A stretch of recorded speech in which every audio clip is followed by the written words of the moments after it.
good to go in a second. Guys, thank you very much for joining another Kick Talk. How you all doing? Please go watch Hilarity. He's a streamer who grinds on your app. I haven't seen that name before, but I tell you what, I'm always seeing new names all the time, which is incredible. It's exactly what we want to see. There's a whole bunch of new people on Kick every single week making incredible content, doing incredible things. But guys, this week is Kick Weekly episode 10, right? Andrew, episode 10. Episode 10, man. We're getting into double digits, which is real nice. And we keep getting folks who want to come on, and we are super, super happy. But we're plowing through it. And we're also still exploring the format, right? Like, I think some weeks we talk about just 2 people, 3 people, maybe just crashing streams, just going up and not having really an agenda and inviting people into Discord. So we're playing around with it. So I can't believe it's already been 10 episodes, man. But 10 episodes in, and we're bringing in an executive from the live streaming space. So this show just keeps evolving, man. It's great. We've got a pretty sweet little lineup today, right? We've got ALYB0BA and we got Larry Settembrini joining us, which is going to be epic. Again, I think we're really trying to diversify here in terms of guests, not just being streamers, but now event coordinators too. Obviously, ALYB0BA, incredible streamer. She's done really well on Kick, but Larry, of course, is the main man behind DreamHack, right? Yeah, man. Larry's one of the points. He's been man, I can't say enough about this guy, because just like every streamer that hopped on Kick early because they saw the vision, from a corporate level, listen, man, this guy saw the vision in Kick fast. And we're talking about a vet, right? I mean, this guy has been around all kinds of cons. He headed up the New York Comic Con, which is massive. He was there for 11 years or something like that. But my point in saying everything is that he did not get caught up in the headlines. He did not get caught up in the hype. He did not get caught up in any of that. He knew that these platforms take time to grow. These things take time to shake out. Rome isn't built in a day, all the cliches. But this is the one executive that did not wait around. He did not say, all right, let's see what happens with you guys. What he said was, he says, you guys are shaking it up. You guys are doing something different. You guys are putting your money where your mouth is. And these things just don't happen. Right. And he welcomed us with open arms, even through some turbulent times of us getting up and going. He was like, you guys will figure it out. We'll figure it out with you guys. And DreamHack has done nothing but welcome the Kick community with open arms. So I can't say enough about it. I can't wait to talk with them. And then, ALYB0BA and Larry have a lot in common, because Ali was killing it over on Twitch, and then she came over to Kick and she started blowing up. She's a phase 3 creator. She helped us out with the front page series programming and gave us a lot of notes. She's one of the first Latinas over here on Kick. And as you know, the Latin American community has blown up over here. And let me just say, Ali saw the writing on the wall with other platforms. She realized that, God, how do I say this? And I can say this because I'm a Latino, right? She wasn't just a token minority on another platform. She became a streamer over here on Kick, if that makes any kind of sense. Coming from the American, right? The politics in America. She just came in here and became a streamer, and she just took it over, man. She plays a lot of COD. She hits a lot of dabs. She just is herself, man. And couldn't be happier to have her over here, man, because she, like I said, she just made a name for herself, where on other platforms, she just was not growing, I think, the way that she wanted to. Hell yeah. All right. Well, looking forward to chatting with both Ali and Larry. Do you want to bring Ali in, or? Yeah, I'll drop her in. Let's see. It's kind of early for her. I think it's early for her West Coast. Ali, what's up? Good morning. What's up? What time Yeah, is it it's for you over very there, early. West Coast right now? It must be like 7 a.m., 8 a.m. It's actually it's 7:43 a.m. So it's about to be 8 a.m. Yeah, shit, that's an early start for a Saturday morning. That's Let me certainly see a minute. There we go. Let's see if you can see me. certainly a tough time. I think we got to try to reschedule these for people coming on the West Coast potentially. We'll probably have more luck getting buy-in. I usually go to sleep around this time. I'm kidding. No, you are up. You are up when everyone else is asleep. Yep. I think your community loves it. Yep. I'm a late night person for sure, but I think it's because like when I'm gaming, I end up like staying up the whole night and I don't realize it sometimes. So That's an awesome thing. If you're managing to the night almost escape you gaming, it's you found a good game and you got something good Yep. going on there, vibing with the community or whatever that may be. Yep. Hey, Ali, I've got a few questions for you, and then I'll kind of like just kind of hand it over to you, right? But Andrew was saying just like even just before, right? Obviously, you've been streaming a while. You're like massively successful on Twitch, doing really great. But you just made the move over to Kick, and since then, like you've also seen like incredible growth, right? Like I was checking some stats before. It looks like you've almost doubled, if not maybe tripled your like average viewership and stuff, which is amazing. Yeah. Do you want to talk more about that kind of journey you've had, because it's pretty awesome to see. Yeah, of course. So honestly, for me, again, like Twitch was great for me always. It's just the thing with Twitch is they don't have like a sense of community, if that makes sense.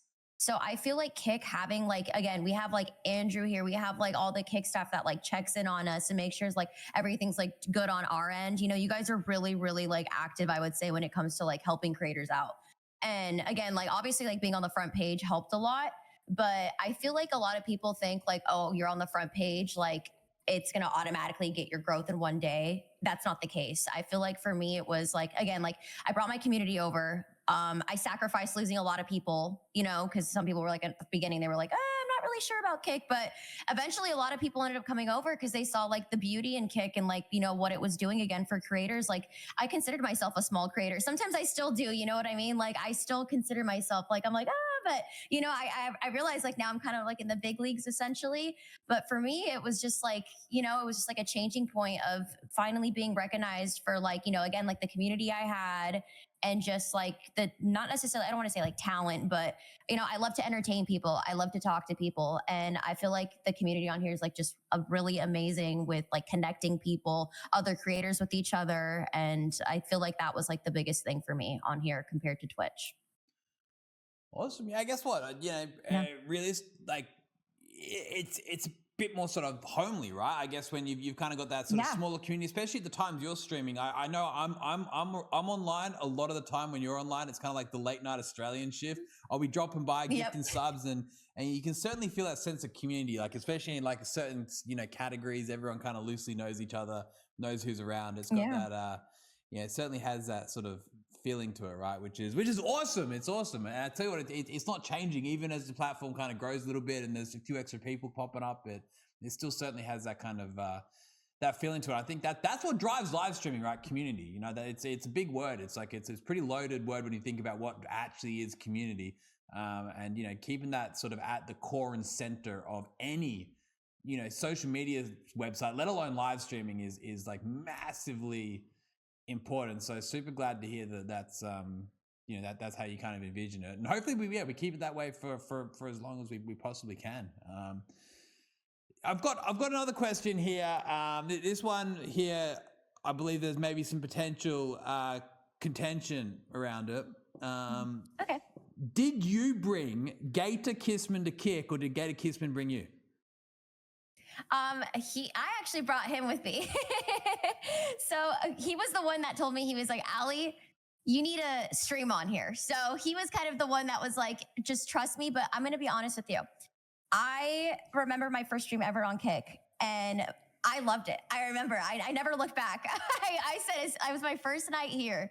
And I think my community like alone gifted probably well over like 1,000 subs that night. And then on top of that, it was just like a bunch of new people came in. and I just like fell in love with it. I don't know what it was. It was just like the vibe, the energy here. Cause I don't know if you've ever watched a couple of my streams. I'm a little toxic in a sense of like, Yeah. it's like a healthy toxic. I know what you're talking about. Yep. So it's like in the gaming world, like I like to scream a lot. So I feel like I found my people on here essentially.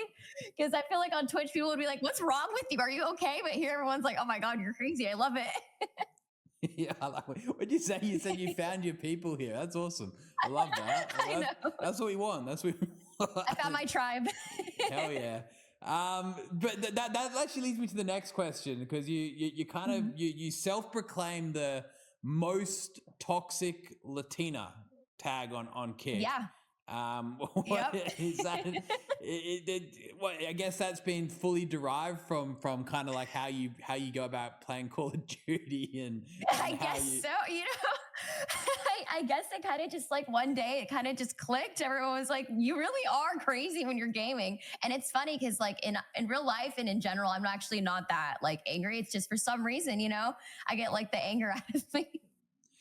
Oh, that's So it's kind of nice. It worked for me. I guess what it works for your kind of brand too, and people, I take it Yeah. somewhat they must enjoy seing you get I I guess guess what people enjoy seeing me get angry. overly enjoying the game, right? It's in the spirit of Call of Duty, of course. Exactly. I don't know why I keep playing it. I need a new game. Hey, I do have a question around that because I think that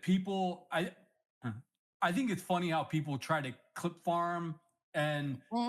they'll clip farm like reactions during COD lobby talk, and Yes. it's just not the same, right? It's like, can you walk us through can you explain to people what COD lobby talk and what normal just streaming is? You get what I'm saying? Yeah. You, Oh, you know, well, growing up playing Call of Duty, like I grew up playing like Modern Warfare 2 when it first came out. So that was like, I grew up with really thick skin. And because you're pretty much have people saying like I'm gonna do this to your mom or whatever. So I feel like it's like, but it's all fun, like you're not really like gonna do it. But I think for me it's like growing up with it kind of like already like got me accustomed to the COD trash talk.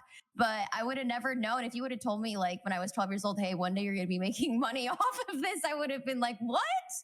So, I think that's like the beauty of social media and live streaming in general is because like people don't realize like streamers, kids these days, they're not watching TV. When I was in junior high, we had cartoons. They're watching streamers now.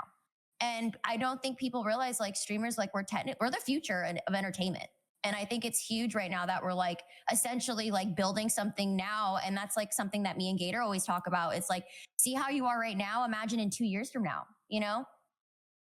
because 2 years went by fast for me on Kick and I couldn't believe where I'm at now. So I think that's the vision that a lot of people forget is like, it does take time, but if you invest the time and you truly believe in yourself and like, essentially the platform that you're on, I really do think that you can go far. So I love the way you position that in terms of kind of like the future of entertainment, because it truly is, right? Like even if you look back sort of like a few years ago, the prevalence of kind of live streaming stuff is almost like this small sort of niche community sort of thing that there was like a few people that were kind of well known, but now like your biggest live streamers are like kind of like superstars, right? they're It's entertainers. insane. Like Yep. it's crazy, right? And I think Yep. there's just a testament to the fact that the industry is becoming more well known, not just in this kind of niche corner of the internet, but kind of globally, across all types of demographics, which is incredible, right? When you think about like the opportunity there, like hold on, this could be the next big thing, and we here at Kick, we like fully believe that, right? It's always talking Yeah. about the fact that like, hey, look, live streaming in this capacity is literally the future of entertainment. And Mhm. it's a whole idea of like what it has to offer in 2 years time, like you were saying just then. That's what excites, I know, me and a lot of the team here the most. It's because like the type of content that's going to be getting created, the type of live streams are going to be sort of moving into in 2 years time even is going to be, it's going to be incredible to see kind of how it continues to evolve, because it's still such early days. I like to think it's still so new in the scheme of things. Like we're really only kind of like 10, 15 years into what live streaming has to offer. So, even 2, 3, 4 years from now, who knows what's going to be happening. On that note though, Ali, you mentioned, you mentioned in terms of, growing up with trolls and stuff. This is my final question for you, just before I kind of hand it fully over to you. But you know, how do you deal with the trolls and stuff? Obviously, it goes without saying that, hey, look, you're putting yourself out online, and you know you're streaming, like, you know, you get a bit of negativity and all that. Like, how do you personally deal with it? Like, what's your way of dealing with the situation of the trolling? Of course. So for me, I mean, again, like I've been streaming for about 3 years now. So I think for me, it's 100% thick skin. Like, I think in order to be a successful streamer, like, I'm not going to sugarcoat it. You need to have thick skin, especially because as a female, like, I'm not going to say like, oh, like whatever, but it's true. As females, we do get a little bit more because you were like, oh, who is this? Why is this girl on this guy's stream? Clout chaser. She's dating this person. She sleep with, you know what I mean? I hear crazy stories. Like, at this point, I don't even read my comments anymore sometimes because I'm just like, I'm not even going to bother.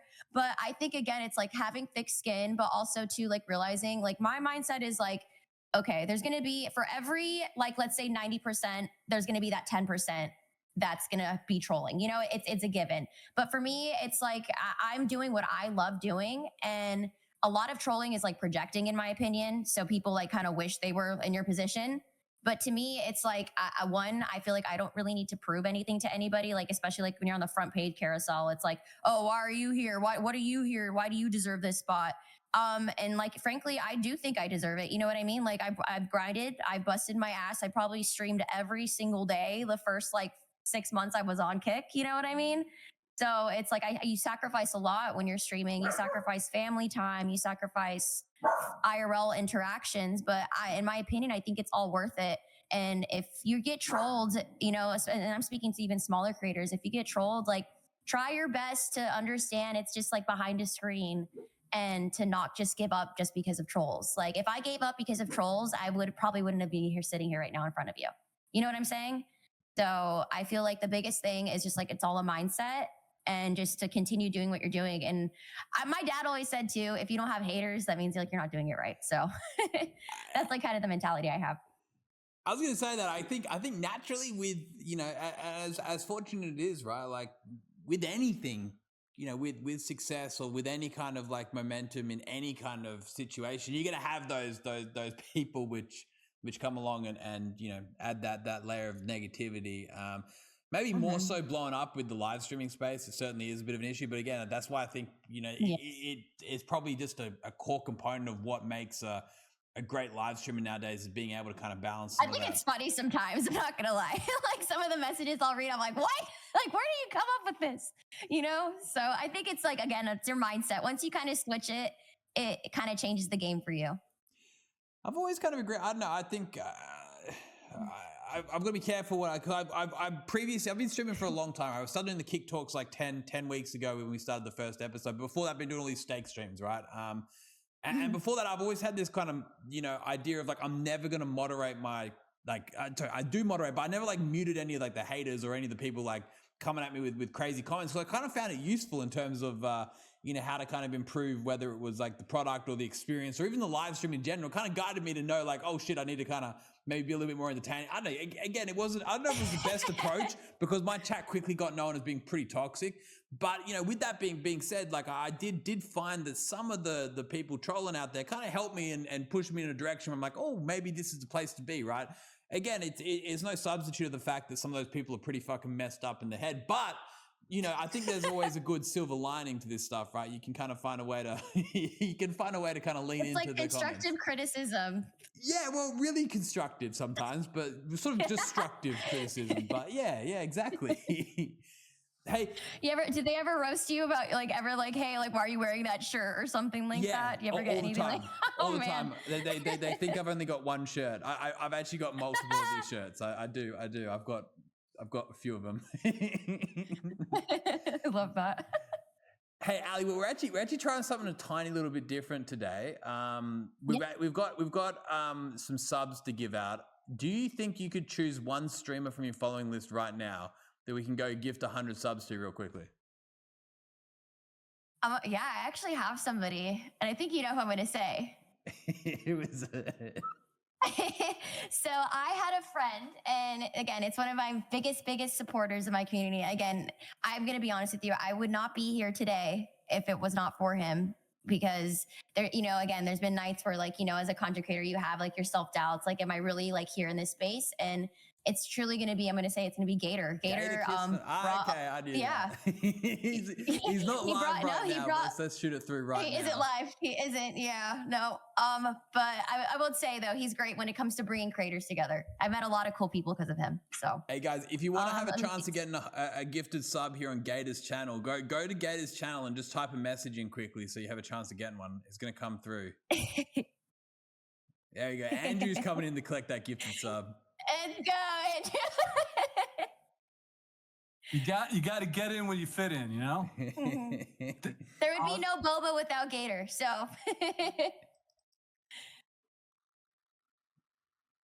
All right, this one's coming through. Yeah, big shout out here to Gator Kisman. Give Gator a follow as well whilst you guys are dropping by his channel. I don't think have I gifted subs to Gator before? I don't think so, actually. I think you did. You did once. I'm 99% sure I've been past this channel before. Yep. I mean, as far as what you're saying is he brings the community together. Like he's in like, I mean, he did GatorCon. I know that he's been in like Salty Gummy Bears. I think he mods for her, and yes, he mods for a lot of creators, right? Like he streams and he mods. He just, you know what it was? Well, I came into streaming not knowing what streaming was. I was like I was so out of the loop of social media, which is crazy. So he was like, oh my God, like he was pretty much the one that encouraged me to be more like myself. Cause when I first started, I was very like, quiet, but I realized like, I was like, people kind of like me for the personality and the loudness and, like the spiciness I kind of bring out sometimes. So he was the one that kind of inspired me to really like put full force into like my content essentially. And, he's smart. He has a lot of sub incentives, stuff like that. Like he knows, like I tell him like, you should start a thing called Build an E-Girl or something. Cause I'm like, wow, you were like, you know what to do. What's that? Build an E-Girl. Build an E-Girl. Yeah, it's got a ring to it, I guess. Yeah. Well, just almost the foundations, almost what you need to do to succeed as a content creator. A big shout out to Gator Kissman, and also big shout out to hold on, we had only Harv come in and drop by 20 gifted subs to Gator as well. You're getting a whole bunch of love. That's cute. That's part of my community too. They're great. I'm telling you, my community is absolutely the best. Hey, big shout out to all your community here. Hey, Ali, I'll hand it over to you. I don't know if you had any questions for me, for Andrew, just comments for Kick in general. But yeah, all over to you. I mean, I'm going to be honest with you guys. I have and that's not just straight glazing at all. I have nothing bad to say about this app at all. The moderation team that you guys have is amazing. I think my biggest thing, and I think I've talked to you about this before, Andrew, I would love to have like more community integration, a sense of like, I would love to have like a hype train incorporated eventually. I know there was talk about like bits or what did you kick? What were they called that you guys were calling them? Kicks. Yeah. What do you want? Cookies. Kickies. I don't mind that actually. Kickies. Yeah. Yeah, but I think that would be huge. I think like, especially like, again, like when you have a community that's in there, like dropping huge sub trains and stuff, I think it gets like the energy going. And I love, that's like the one thing that I am hoping one day we get. So.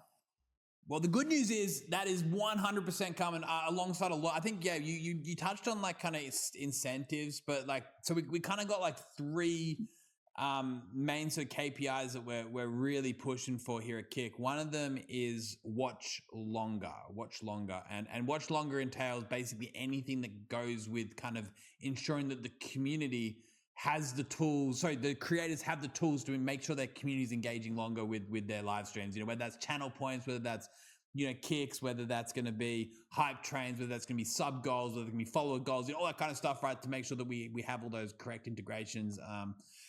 Yeah, really looking forward to getting that stuff out. From a product perspective, we speak about this a lot on the Kick Talks and just in general, right? We understand there's a little bit of a gap there that's still there, but we're definitely going to be closing that one up pretty soon. We've got some super exciting stuff coming out this month, especially. The next.kick.com, which you guys might have seen that's coming live this month, which is gonna be awesome.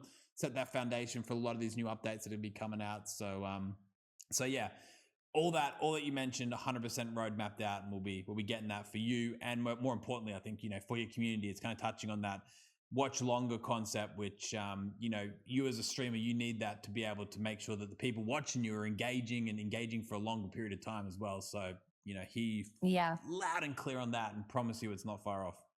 Yay, I'm excited. No, I'm telling you, this is like, Kick is like my baby. I'm telling everyone, I'm like, you guys are sleeping on it. Gotta get in now. Well, no, I think it's a good way to put it, right? I think I like to think that the people who have taken a bit of a long shot, a bit of a chance on Kick, like, hey, look, it's scary, right? But hey, look, you get in early, and it does hopefully have that upside, right? Like, you can ride the wave, like, through the growth periods, and have those abilities to kind of get in early and be part of that smaller communities. Like, there is a heap of upside in that sense, right? And I think, like you said, some people, they're willing to take that chance. And I really hope that those people, there's a lot of people that come to mind, a heap of people that come to mind who have taken that early chance with Kick.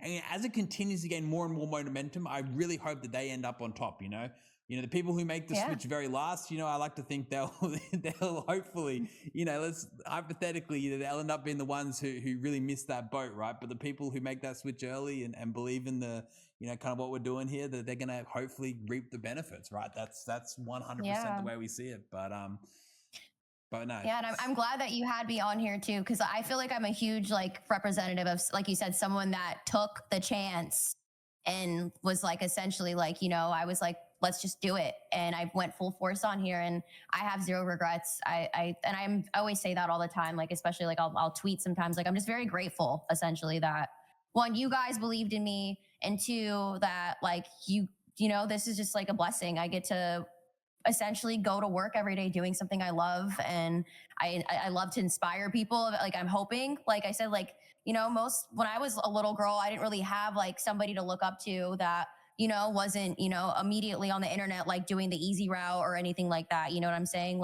I feel like on here it's a good, I just want to be a good representation to a Latino community, Latino women, and just showing essentially we can make it. It's gonna take a while, but we'll get to the top eventually. So, and I'm excited to see the journey on here. It's really exciting for me.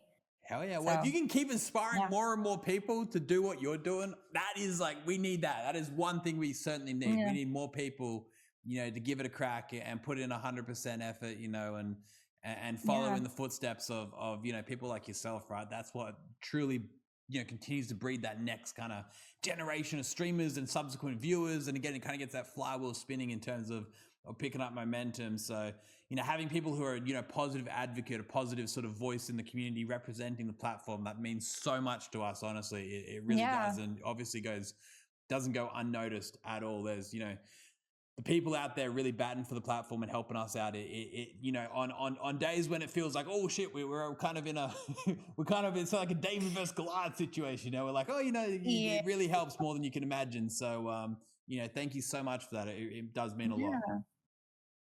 No, it's amazing here. I love it. Never leaving. Oh, well, better clip that one.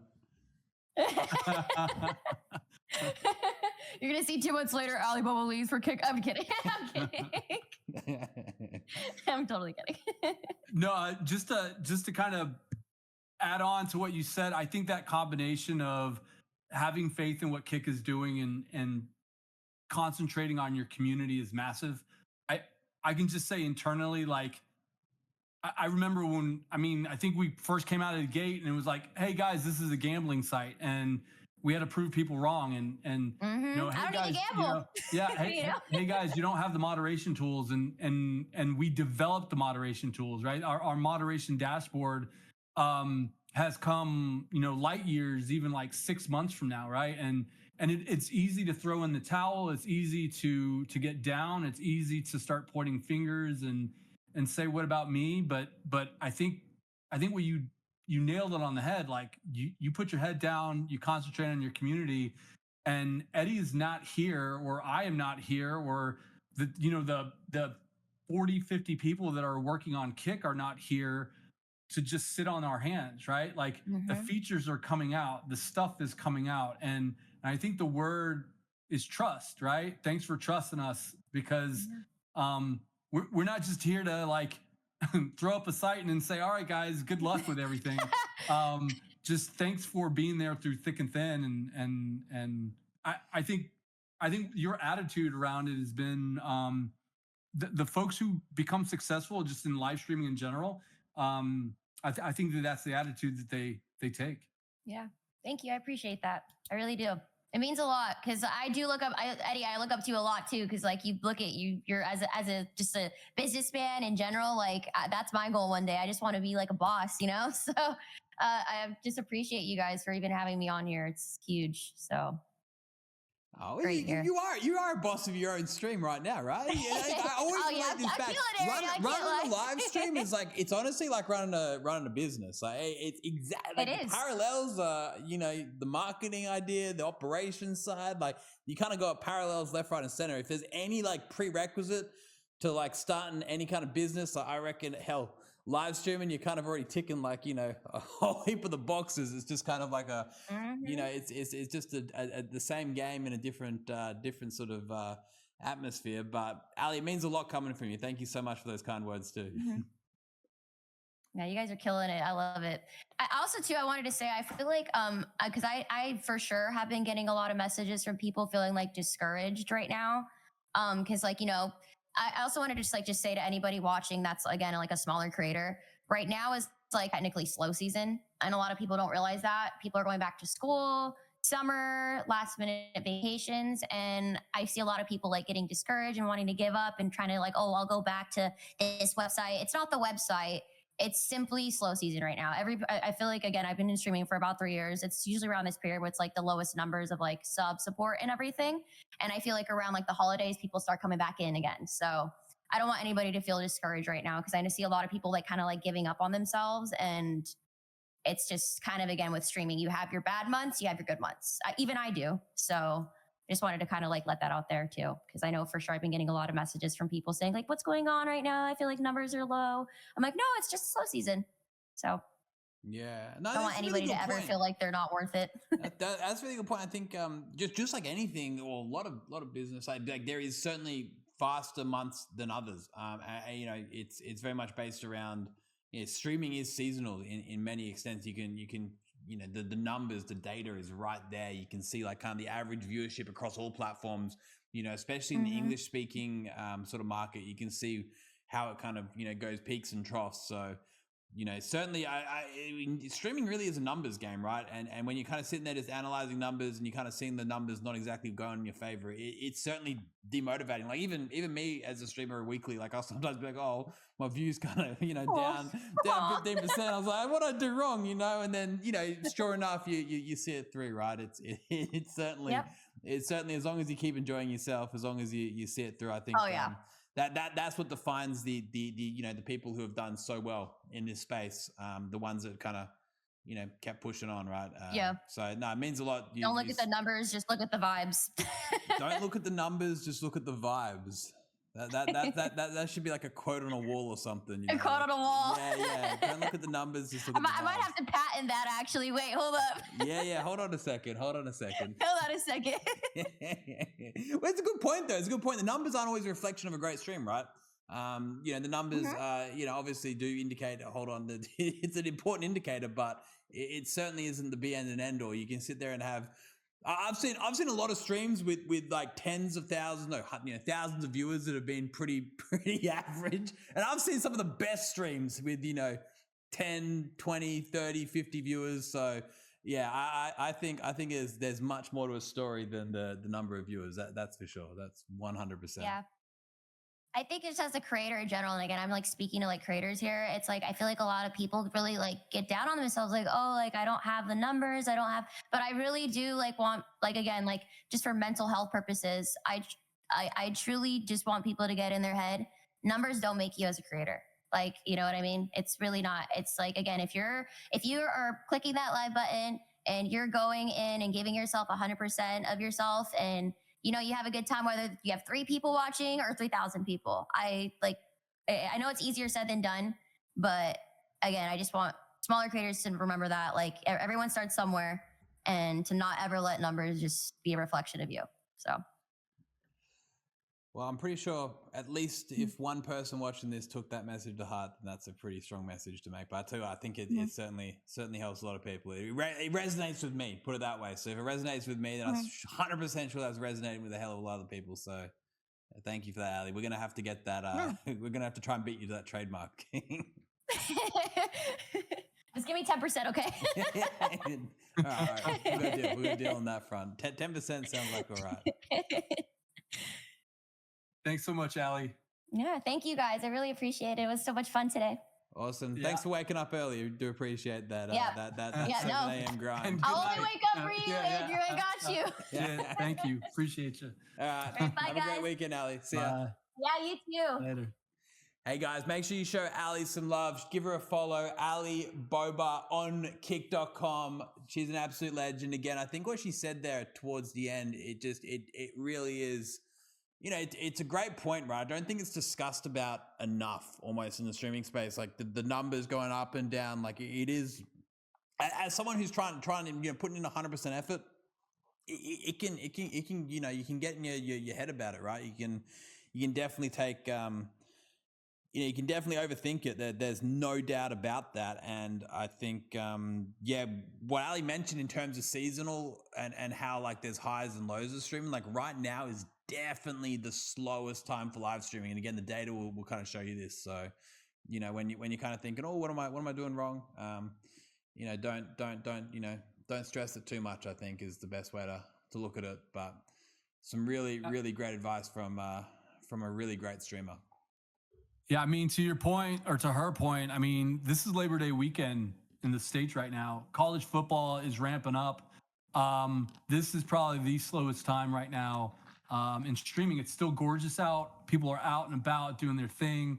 So yeah, don't get down on yourself right now. And just what you should be doing is prepping yourself for the next 3 months and producing your content, right? Like you got to zig when everyone is zagging.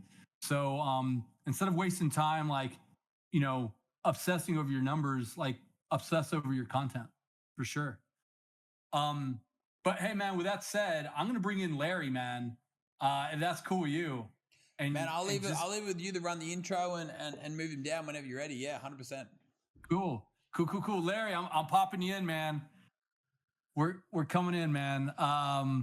Yeah, while he gets his camera up and stuff, I think, look, I touched on it briefly at the top of this show, but for anyone who missed it, Larry Settembrini is with ESL, the L Face It group. What's up? And he heads up everything from the brand global sponsorships over at DreamHack, over at ESL. And some of you guys might be saying, like, what the hell is ESL, right? Like, I'll let him talk a little bit more about that, but they're basically one of the largest, if not the largest, esports tournament organizers that's out there, right?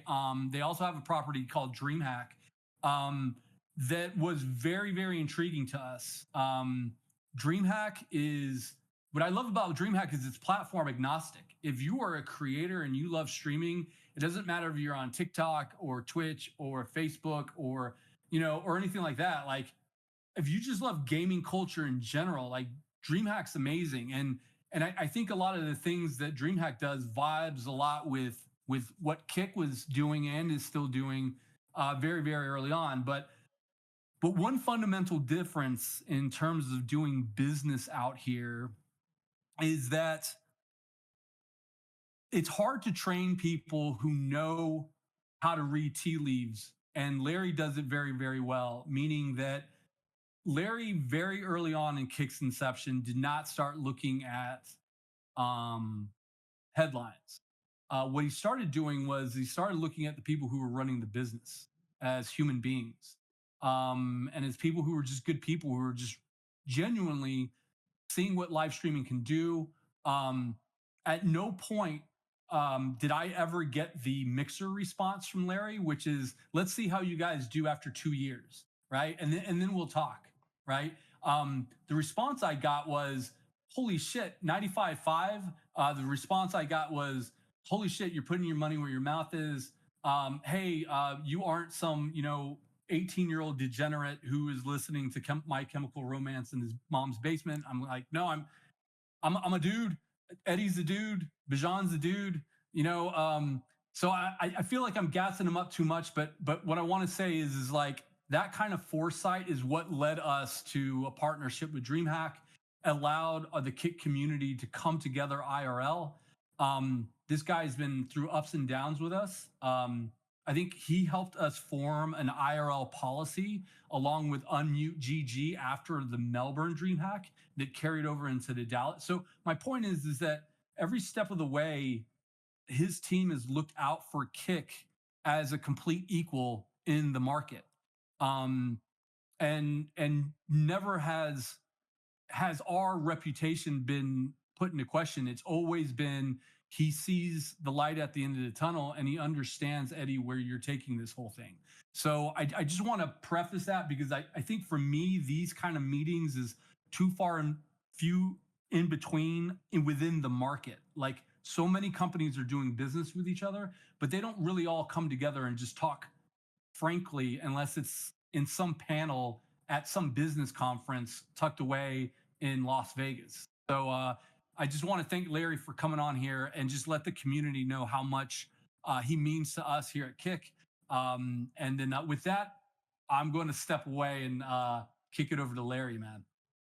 Dude, thank you for that intro. I don't even know where to start because that is an incredible intro. No, I mean, I think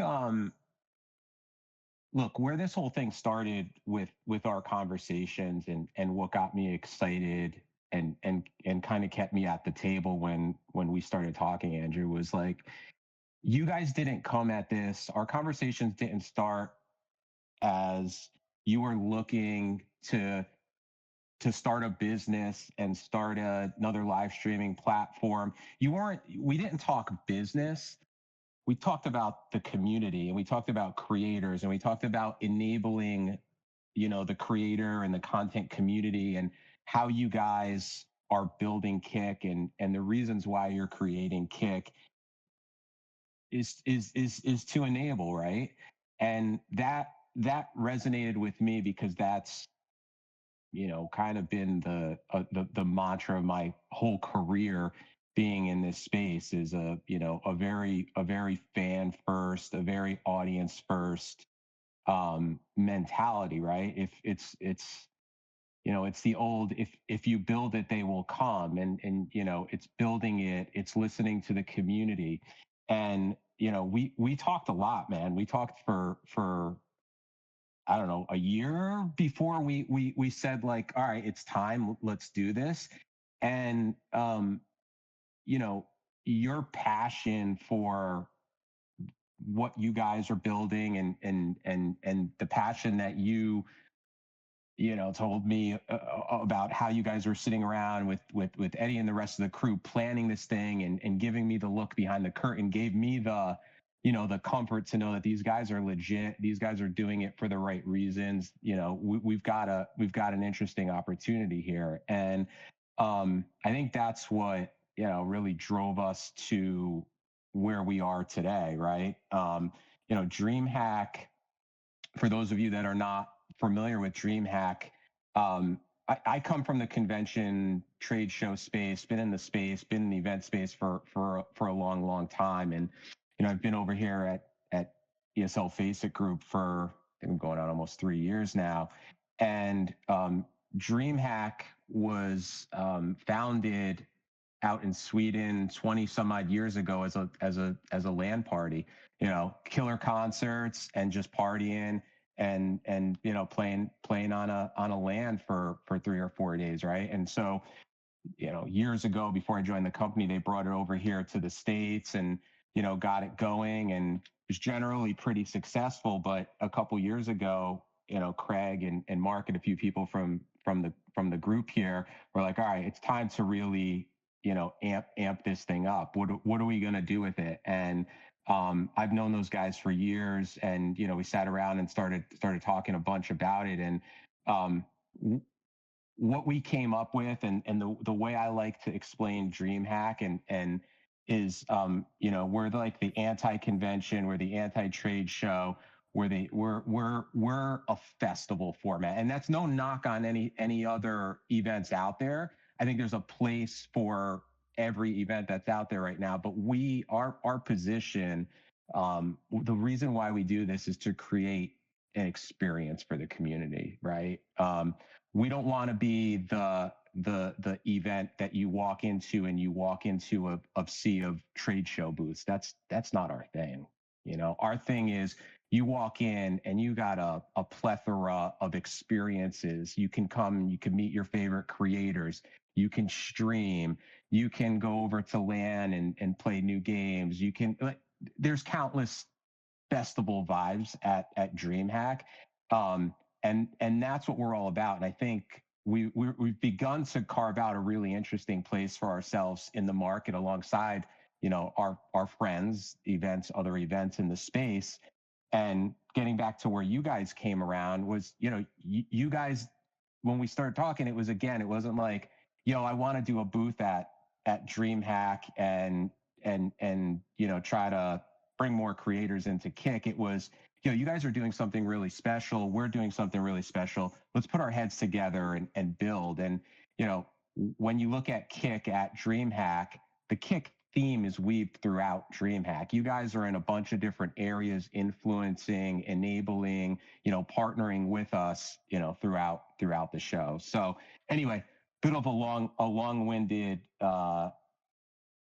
sort of take on, where we're at together these days. Larry, it's awesome to have you here. Obviously, heard a lot about you, and obviously all the conversations we've been having and getting everything up and running with you guys. So again, just extending my pleasure, having you on the stream, and also having us at DreamHack. We're coming up to the third one right now in Atlanta. It's 3, right, Andrew? Yeah. Well, technically, I mean. Technically, this might be our 4th. There was a time, Eddie, and I don't know if you remember the Atlanta one. Yeah, no, I remember it very clearly. I remember there was a lot of people there. This man just let me come with 20 Kick T-shirts and just pass them out on the floor when we were first getting to know each other and stuff like that. He also welcomed our first class to come in, and he put them on panels. So that's what I'm talking about. Like, even before there was a contract or a relationship, the entire steps along the way, man. Like, so this is like technically our 4th, but the first one was like definitely a feeling out process, but he rolled out the red carpet for our 33 first class creators, man. Hey, Larry, when obviously you and Andrew had been speaking for a while, but we partnered with you guys, a bit over a year ago, almost a year ago, right? And obviously, Kick has been in the spotlight for all types of reasons and stuff. Being honest with us here, obviously pitching it to you, but pitching it to the rest of the team. What were some of the hurdles you had? What was that like? How was it, getting that across the line? And obviously, you guys became incredible supporters of Kick, and I like to think we became incredible supporters of DreamHack too. But getting the whole team on board and bringing that all together, that must have been a mammoth job internally, right? You got lots of other stakeholders. Me personally, as on the business side, I'm wondering how that kind of how was that journey like? Like, how did you get this to where it's at? Dude, I'll say this: I had a full head of black hair when I started, and here we are now, fucking gray as ever. But no, I'm just kidding. Look, it was challenging, right? You guys came out of the gate, guns blazing, and when you're disruptive and you're creating disruption, there's chatter, there's talk, there's skepticism. You guys have talked about it on the stream before. Others have tried and failed, and there's a lot of discussion, debate, challenges internally of, are these guys legit? Why are they doing it? Is this a conduit to promote stake, or is this like legit? Do they really are they really doing this for the creator community? And again, I spent enough time with Andrew to know that, he's legit. You guys are legit. You guys are doing this for, for the right reasons. And every time Andrew and I sat down, I mean, we always had very transparent, honest conversations of, hey man, I've got these challenges or concerns. Where are you guys at on it? What are you doing to address some of the moderation stuff? How is the community? How do you really think the community is going to react?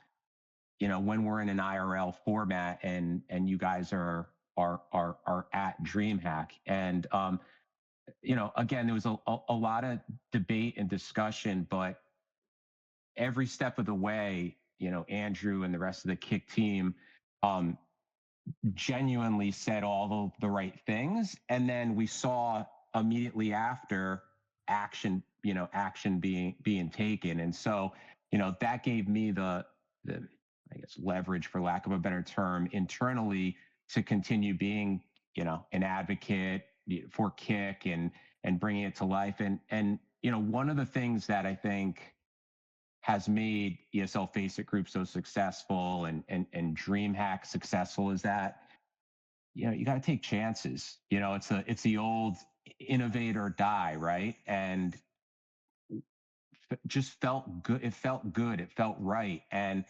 one of the, going back to our first event together, that was a little bit of an experiment, test and learn for both Andrew and I. We said, like, look, man, come out to the show. We'll host the first class. We'll put faces to the names. You can meet the rest of the team. And Kick's presence at that first DreamHack, I think it was it Dallas, Andrew? Was it Dallas or Atlanta? Dallas was the first one where I just came on the DL, right? And then Atlanta was when we were like, all right, we're coming out. So Atlanta was the first kind of like come out party for sure. And the Kick community was awesome. It brought an energy to the room. Respectful creators having fun, created a lot of buzz for both of us.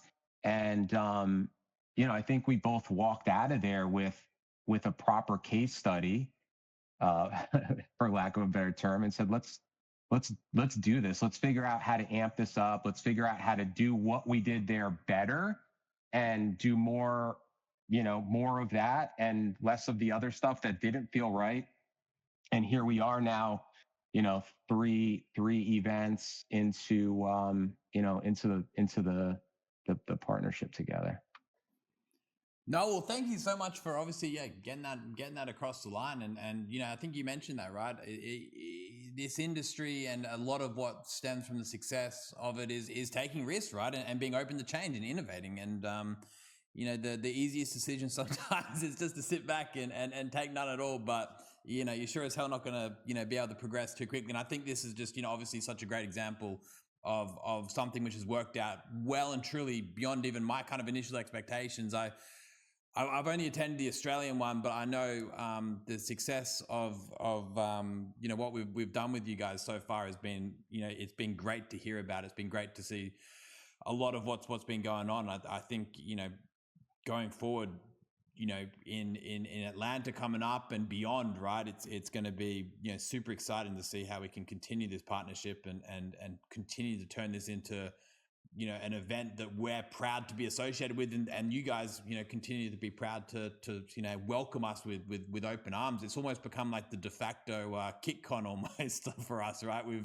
It's an opportunity for the whole platform to kind of get together and meet up, and it's been great. And I think it's only going to continue to grow because you guys put on, what is an absolutely incredible event. And that leads me to my next question, right? Larry, you come from Comic-Con, right? Comic-Con New York City, which is debatably one of, if not the biggest conventions in the space, right?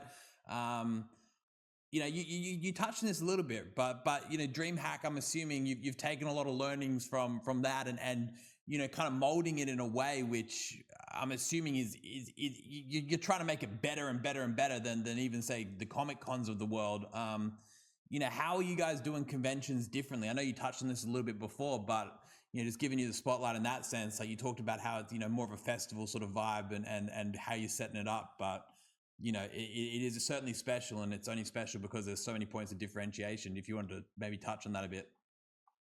Yeah, for sure, for sure. I mean, one of the things I learned early on is that, when you're talking cons, festivals, events in passion places, whether it's pop culture, gaming, comics, music, cars, whatever it is, you gotta listen to the audience, right? And you have to, you have to have a presence among the audiences, and I think this is what you guys have done so well, and why DreamHack has been important, and hopefully, you know, helped promote Kick as, not just a platform, but actually people, right?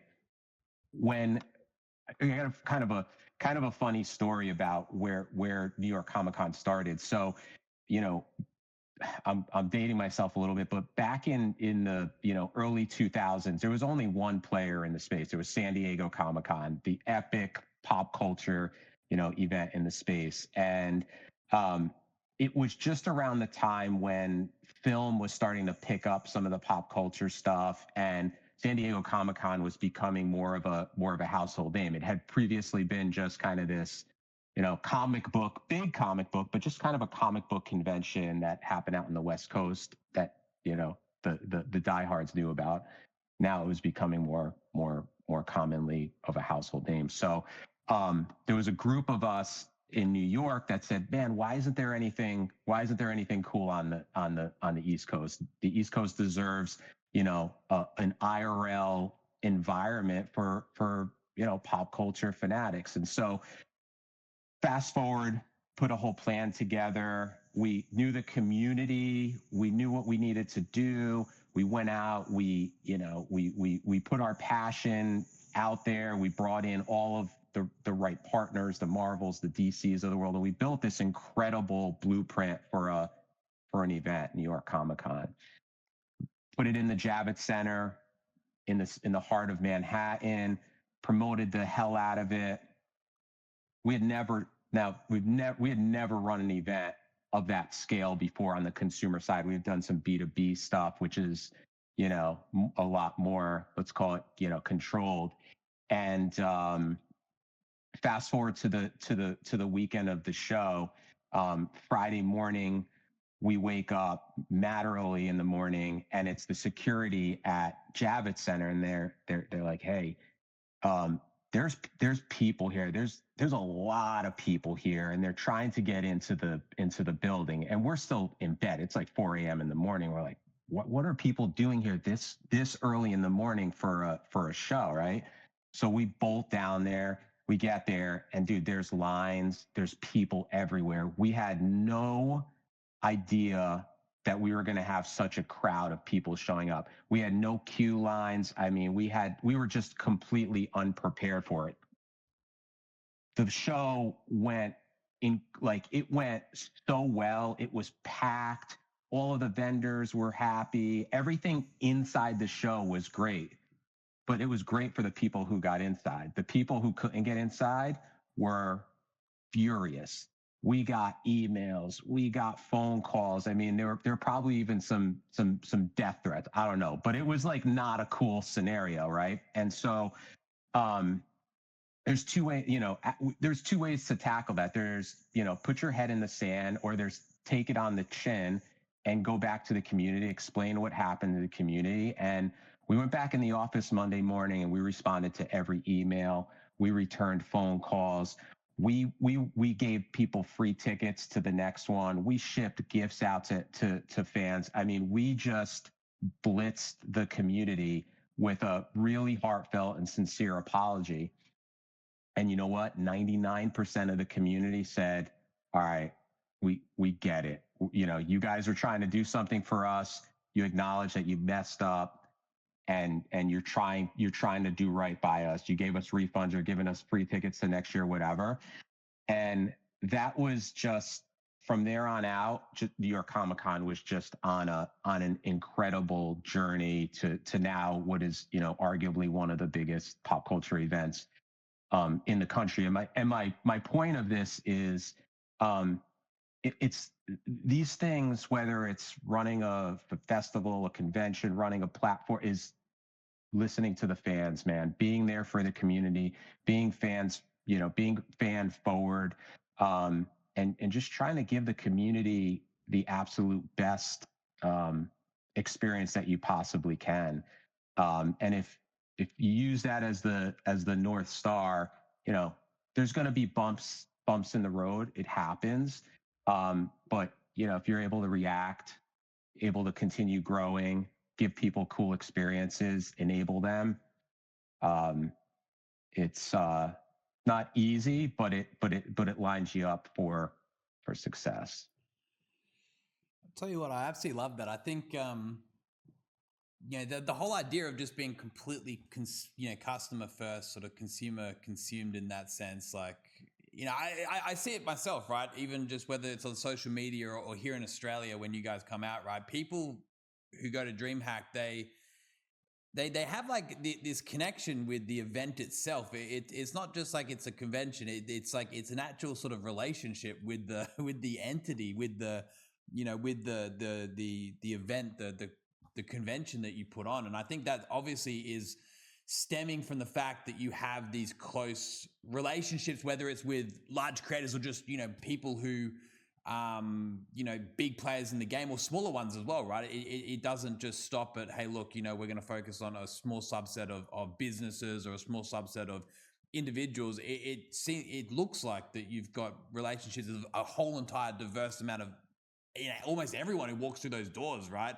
And again, I witnessed that firsthand here in Melbourne just recently. I witnessed it firsthand on social media. I witnessed it firsthand when talking to kit creators who have been there. So, I think, complete props to you guys on what you're doing on that front. And I think it's probably really what's setting aside, DreamHack to other conventions is, what you're mentioning right there is just, looking out for the customers, the consumers, and giving them the experience they deserve, right? Because they're all fired up to be there, and you guys are there to support them every step of the way, which is incredible. Yeah, and you nailed it too. I mean, a big part of DreamHack, a big part of ESL Face It Group is bringing the right partners into our world is so critical for our success. And I don't mean that from a financial perspective. I mean that from a success perspective, and giving the fans and the community an incredible experience, whether that's in an arena running an Intel Extreme Masters or in a DreamHack. Like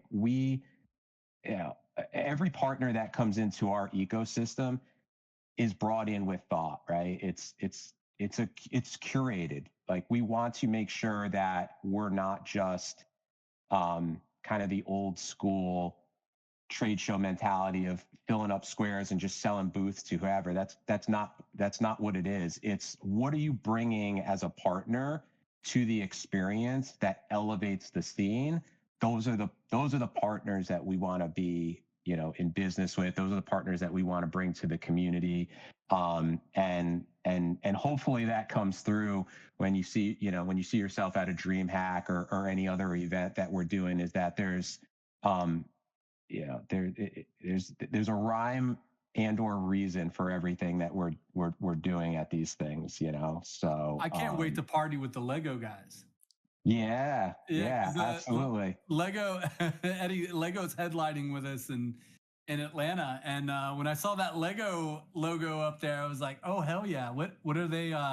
Because honestly, like, Legos is growing believe it or not, we have one streamer called Queen Lily who started building Legos here on stream, but she carried over a lot of others that came over from other platforms. But to your point, Lego seemed like a pretty cool move, and we were just thrilled to see them coming on board, and being side by side by that brand is great. Yeah. I mean, I'm not shy about saying that I grew up playing Legos. I I kind of came back around to it a few years ago as just a place to escape and kind of relax. And when Lego gaming is a thing, we've seen them with the UEFN stuff, with Fortnite. They've got a bunch of Lego model kits out there. Gaming and this community is definitely indexing very high with them in terms of kind of the future generation of Lego. So I don't want to give too much away, but they're going to be doing a lot of cool stuff at DreamHack Atlanta this year. We're super excited to have them come out, but again, similar to what we were talking about before, just a good partner, super iconic brand that is bringing a very cool experience to DreamHack this year. There you go. You're muted. Yeah, sorry. No, this was Queen Lily's business card. So she came up to me. She builds Legos. She came up to me. This is actually her QR to her link, and she handed me this. So this was like a year ago, man. So this was a complete premonition. But I thought it was the coolest thing in the world. It was the Lego business card. Nice. Larry, just quickly on DreamHack Australia, how have you viewed that from your perspective? The fact that you guys come out to Australia is like the craziest thing to me. Like, no one comes out to this side of the world. Like, I'm not gonna lie, Australia gets the short end of the straw when it comes to kind of like anything that's like based outside of Australia, because no one can be bothered, spending 24 hours on a plane even to get out here, and obviously it is, it's obviously difficult to get something set up. Like, how did you guys end up initially justifying that and bringing it out here? Because it's obviously a huge success. It's massive out this way. And what's kind of your outlook on the whole Australian scene, even sort of this previous year just gone? Yeah. I think what you just said is the exact reason why we did it, right? I think incredible community out there, a lot of passion, not a lot of options. I think, again, over the years, I've seen events try, struggle. Some have succeeded, some have not. But what we've tried to do is we've always looked at, our thing is, when we look at where we bring our experiences, our events, and not just DreamHack, but just ESL Face It Group in general. Like, we want to try to bring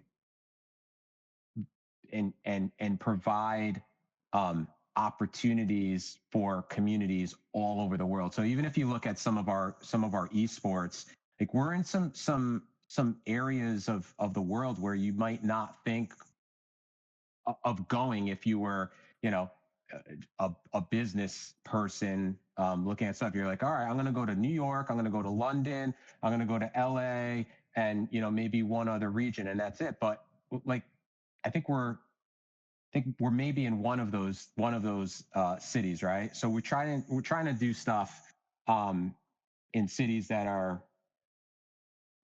maybe don't have the typical reach or experiences. I think Melbourne was awesome for us. I think we had a blast there. I think it went way better than we expected it to. Not that we expected it to go poorly at all, but we had much better attendance, and You I had think record numbers there, right? Yeah, we did. Yeah. And a killer content community coming out for it, right? And that was very telling to us that there's a need, a desire to do more out there. And I think the other thing too about what we do, and this was what was really cool about Kick being there, was that every city that we go to, we try to pick up the vibes and the culture of the cities that we're in. And you can see that in even some of the creative that we put out for our various events. And I think being in Kick's backyard, and Kick being there, and Kick bringing their community, your community, our community together, just created a pretty amazing experience. And so, we're going to continue to do Melbourne. Intel Extreme Masters is continuing to run in Australia. So I think you guys are going to be stuck with us out there for a while. I'll tell you, we'll take it. We'll take it. That's yeah. Hopefully, I didn't realize it was record attendance for that. That's amazing to hear, and it probably is very much on the back that the moment there's an event out this way, we're like, oh shit, we got to go. Like even if you're not like fully invested in that category, like it's an event we're there kind of thing. Yeah, I think to your point though, the idea of experimenting with places whereby others don't go, I think that obviously is something you guys just kind of hold dear to your heart, right? Not even in terms of taking risks with who you work with and what direction you go in, but even in terms of just general location, it's about just doing stuff differently, which is heck, that's what we're all about is going, hey, look, this whatever everyone else is doing, like screw that, we got to find our own pathway. And it sounds like you follow a very similar sort of outlook in terms of finding points of differentiation and looking to find out how you can do better, right? Which is incredible. So no, thank you for bringing it to Melbourne as a Melbourneian, someone who doesn't get to experience too much. I had a blast there. It was great, and hopefully hopefully you guys keep coming back because we're going to appreciate it every year. That's for sure. Yeah. Next year, I told Andrew I want to do breakdancing competition and get that Olympian out there and live stream it and just do some killer IRL breakdancing events all scattered throughout. Ray Gunn for sure. Yeah. I think that's Australia's most famous athlete right now. We're crushing it. Yeah, we got put on the map again. Never mind that Australia won like every swimming event or water polo. Like, we did pretty good for our size. We kind of came like fourth, right? And there was like all people remember from the Olympics is Ray Gunn. But that sounds like a great idea too. You got to bring Ray Gunn. If Ray Gunn isn't there at DreamHack, I'm gonna be really upset. I'm gonna be looking for that. So I'm hoping that comes to life. That sounds awesome though. Bringing breakdancing in again, it's just like those are the kind of ideas, and I guess what really separates you guys from the rest of the conventions is just looking outside the box on how do you kind of continue to level up and bring new ideas to the table. I mean, all joking aside though, I mean, Andrew and I do this a lot. We go off on these tangents of like what would be cool, what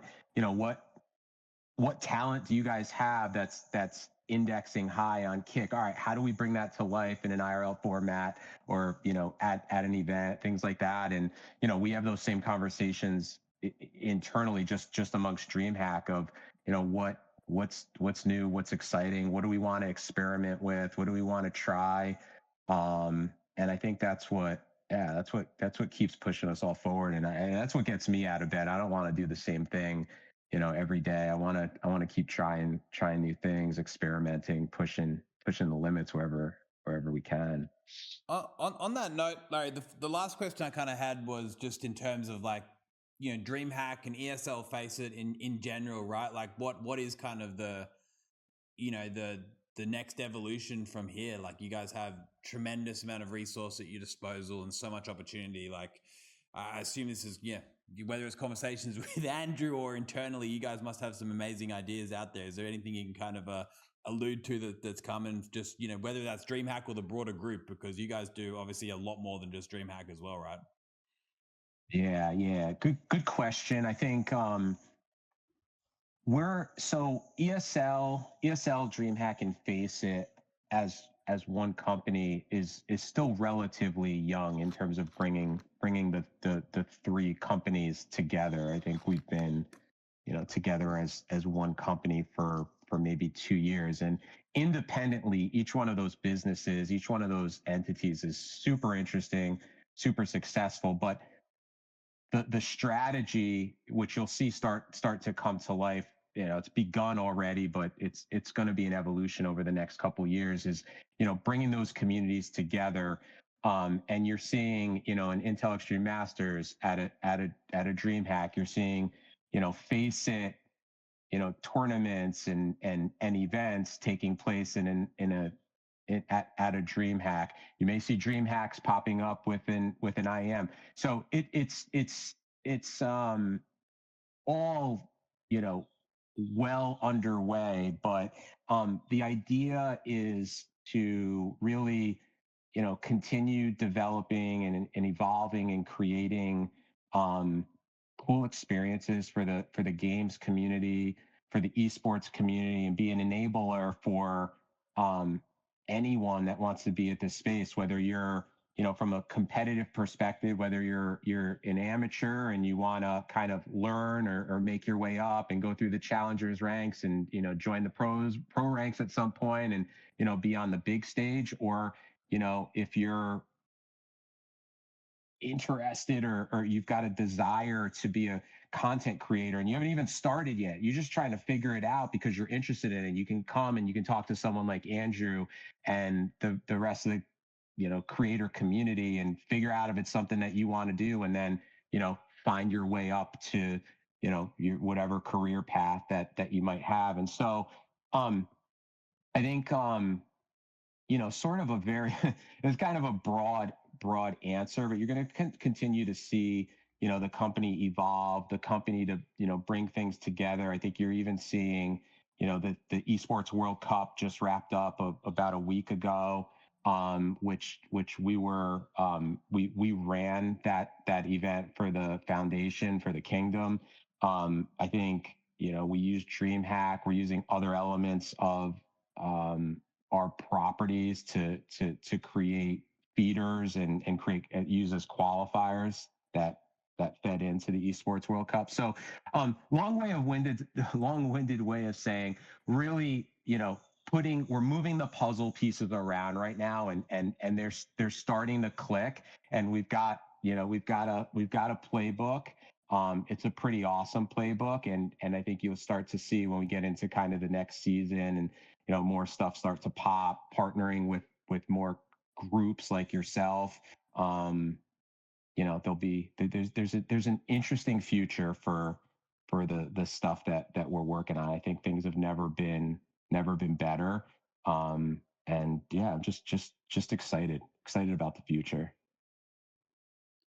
That's awesome. Yeah, no, it sounds super exciting. And again, I think the simple fact that we're able to be on that journey with you guys and come along for the ride and watch it evolve. And I didn't realize you guys are also the ones running EWC. That's incredible. That was obviously on that was an incredibly well done production. So I just learned that then. So yeah, obviously you've got the firepower, you got the resources. I guess at that point it's just about figuring out what people want, what they want to see, and bringing it all to life. And I guess that's it must be an incredible opportunity for someone like yourself to be able to execute on all those crazy ideas and see them come to life. And most importantly, see the people sort of firsthand experiencing these events, right? And the satisfaction that gives. I'm envious of what you guys are doing. It's incredible. So Larry, again, thank you, so much for coming on here and chatting with us and also partnering with us and everything. I didn't know if you maybe had any questions or suggestions or discussions you wanted to bring up about Kick, like fully open to talking a bit more about that if you wanted to get into it.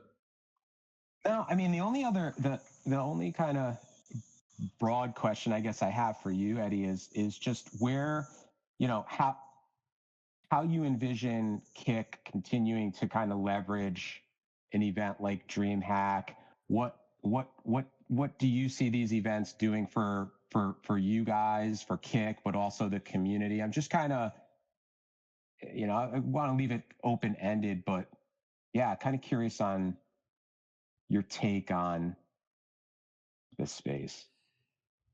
Well, I think ultimately, right, a live streaming platform is one huge community, right? Lots of different communities all kind of embedded, but ultimately under one umbrella. And just like any community, the greatest way to form and truly sort of connect with people is in person, right? And a convention, a safe and well organized convention, is by far the best place to host and house, where our creators, our viewers, our customers can come together and be in an environment which, resonates with them as, content creators or content enjoyers. It's just almost this perfect fit. And like I said, it kind of has almost for this last 12 months or even before that, actually, almost doubled up as kind of like our convention where our creators kind of all meet up knowing that they're going to be there, right? We've kind of like, we've latched on to your, incredible setup and it's been a place where people know that they're gonna see people from Kick and their friends and their communities, which has been incredible. And I think it really helps us as a brand, right? I think, like you said, Kick has, entered the space quite quickly. We've moved fast. There's a skepticism naturally, right? And we fully accept that. But I think when people see, whether it's, us out there in Melbourne or our team out in North America, in person, they see our stand, they come talk to us, they go, wait a second, these guys mean business. They just love what they do. And again, I think it really allows us to kind of expose a side to Kick that sometimes people don't get the chance to see, right? And there's no better place to do that than at a place like DreamHack, right? Like it is our bread and butter when it comes to our kind of consumers, our kind of customers, the people who enjoy live streaming, the people who enjoy live, streaming themselves.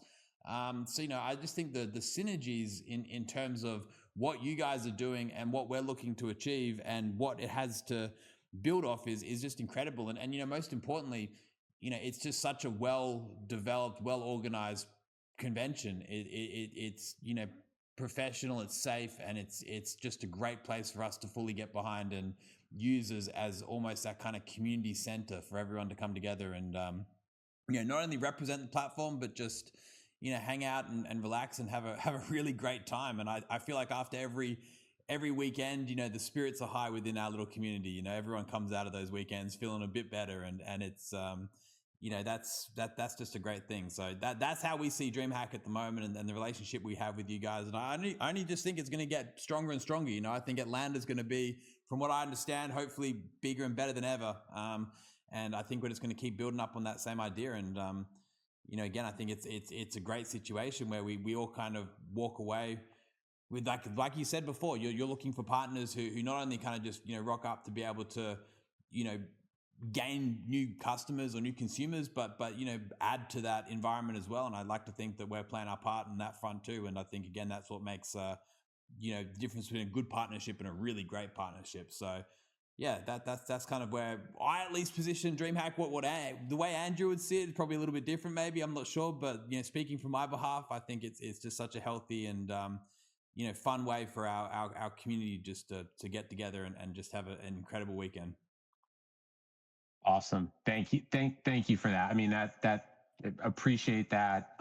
Love hearing it. The team, the product team that runs DreamHack here is incredible. They're passionate. They're in it. They're not just a bunch of people that are running, that are working, that are running a show. These are people that live and breathe DreamHack day in and day out.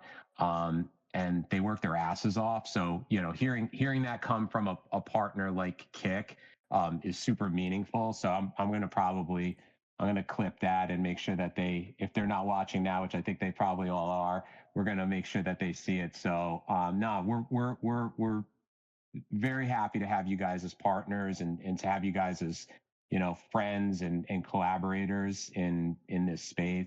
And, yeah, man, it was fun to talk to you. I appreciate the time. It's almost fire up the grill time out here in Connecticut. It's Labor Day, almost that time. 12 o'clock. Yeah, I could crack a beer now, right? I mean, Eddie, you're cracking a beer after this, right? But it's like 3 in the morning. It's like 3 in the morning for you, man. No, real quick, just to kind of dive deeper into the relationship with DreamHack and Kick. So look, we came to the DreamHack team and we said, listen, we have this show called Underground Uprise. We feel like the music category in live streaming in general is really underrepresented. And if you guys have not caught Underground Uprise, it's hosted by two of our creators, Amaze and Dubs Music. Amaze and Dubs Music performed in Dallas on the main stage, but we pitched an idea to DreamHack and we said, listen, we want to do like a 5-episode run where musicians can come and perform on Underground Uprise, and DreamHack will give them a main stage 1 hour prime time slot on Saturday, right? So that's happening right now. All right. So that's going on behind the scenes in a category. So DreamHack didn't like look at us and say, well, what do you got in Fortnite? Or what do you got in Call of Duty? Or, you know, what do you got in like Grand Theft Auto, like your top performing categories? Like, they didn't balk at it, right? They're like, yes, like music is part of a festival vibe. This totally makes sense for us. Let's put our branding behind it. And let's lift this show, right? The second thing that these guys did was we're going to be launching a campaign pretty soon. And I don't know if you guys remember our Go Live campaign that had the Kick Green around it, so people could update their profile. In fact, Eddie, you have the Go Live green profile right now, right? On your channel. We're going to be rolling out something similar, but it's going to be DreamHack Kick branded, right? And we came to them with that idea and they were like, this totally makes sense. Again, this is about the community. This is a headshot, right? This isn't this massive like multi-million-dollar campaign that they did not that they snubbed their nose at, right? They're like, this makes sense, right? So they're getting in with us granular, right? Here's the other thing, like the show poster for this episode 10, right? I mean, the DreamHack and the Kick looks really good side by side. When we were developing this, there wasn't like this idea where it's like, oh no, this is too much too soon. This was, let's get in there, let's show an about face front for the community, and it makes sense, right? Like, again, not just for Kick, but they talk to the TikTokers and the Facebookers and the Twitchers and the all the live streaming community, and that helps us leverage and showcase our platform in a different way. So the fact that these guys aren't just like putting us on a poster within a convention and then never talking to us is a massive differentiator in doing business with other folks that we've been doing business with. They're willing to get in the trenches with us. So and then one last thing I want to say is I noticed that you guys put out a tweet that your tickets are going up in price tomorrow. Yes. So listen, if you guys have not been to one of these conventions, like, go hit the DreamHack site now. The tickets are much cheaper than they're going to be as it gets closer to the event. But tomorrow they go up in price. If you've never been to one of these things, to Eddie's point and to Larry's point, the IRL experience and just being able to like shake hands, give creators a hug, creators able to like hang out, have a beer, creators being able to like take in the festival vibes. There's nothing like it. And me personally, I think that this is going to be bigger than Dallas, because I'm seeing the amount of Kick creators and headshots that are coming out with the DreamHack logo and saying that I'm attending, where I've been accepted as with the creator pass. I'm telling you, Larry, I think that this one's going to be bigger than Dallas. And I know that's a tall order. Pressure is on, man. Putting the pressure on. I feel that it's going to be, in my opinion, I see the groundswell. I get tagged in all the headshots. I'm like, holy shit, this one feels different than Dallas. Yeah. Everyone that we've done so far has crept up and continued to creep up. We've got a couple of announcements coming out very soon that I think are going to be super interesting to the community. I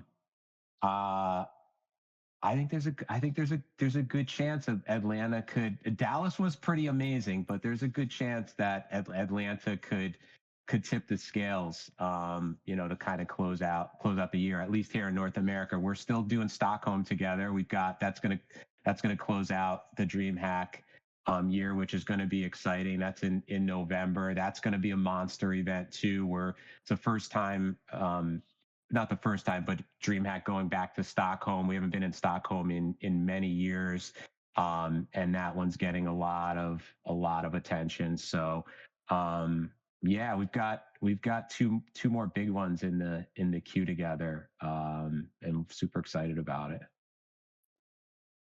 Sounds like I've still got time to get out there, Andrew. Organize, get the trip to Atlanta organized, because I'm seeing the same thing. This one seems bigger than ever, at least from our our community side, right? What we witness here, it seems like it's going to be something special. So I'm super I'm glad out. that our community wraps around it, and I'm sure you guys have so many different communities that get excited around this. And I tell you, it must be the most satisfying thing seeing everyone kind of rock up on the day and seeing it all come together to the lead up and everything. Like, again, I can't imagine like when you're a part of that process, and then waking up on that first day, like you get that Comic-Con example where people line up at 4 a.m. Like, again, there just can't be a more satisfying feeling of understanding you're putting together something that people truly love and enjoy, and seeing all the incredible experience derived from that. It's again, I can't I can't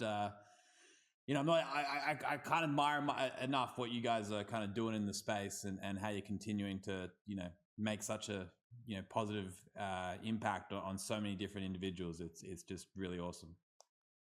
Thanks. No, it's special. You work really hard throughout the year, then you've got that payoff. And you get to, being at these events live and seeing smiles and seeing people meet each other for the first time, that have talked, communicated, hung out online, played together, whatever it is, or fans meeting their favorite creators. It is the cool experience, special experience. You're exhausted going into that weekend, but as soon as those doors open, you're fired up, the adrenaline's running, and it's runs high through Sunday night. It is a cool experience. I think I've been doing this too long to probably do anything else. I need that payoff at the end of the line. But then you get to reflect, tear it down, and do it again, and it's good times. It's good times. Cool. Larry, I know it's a holiday weekend, man. Thanks for joining us, man. Big time. Would love to get you and Eddie in a room, man, just to hang out. I think the conversations would be great. And just, thanks to both of you guys for like making this process easy. It feels right. And you guys have more in common than you know. As far as like being risk takers and like listening to the community, and like just figuring it out. Great right? taste in t-shirts. Great taste in t-shirts, the whole 9 yards. So again, thank you for coming on, man. All right, guys, thank you for having me. It was fun. Eddie, I hope I see you in Atlanta or Stockholm. We got a few more out there. So yeah, thanks for being great partners, guys. A lot more to come.